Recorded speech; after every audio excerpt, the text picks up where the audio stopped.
Today, you will learn how to capture still image from video in Windows 11. First, open and play the video using your favorite media player.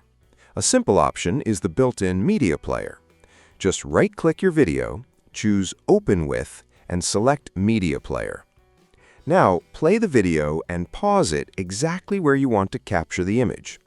For a quick method, press Windows-Shift-S to open the Snipping Tool Screenshot tool, then select the area of the video you want to capture.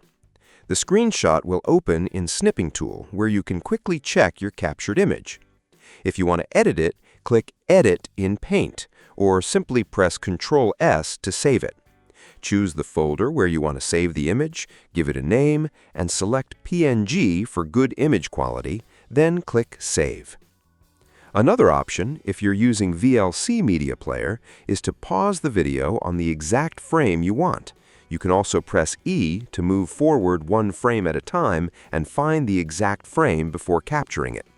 Then use Video and select Take Snapshot, or press Shift-S to save a snapshot. That's how you can easily capture a still image from any video in Windows 11. If this video helped you, please like and subscribe.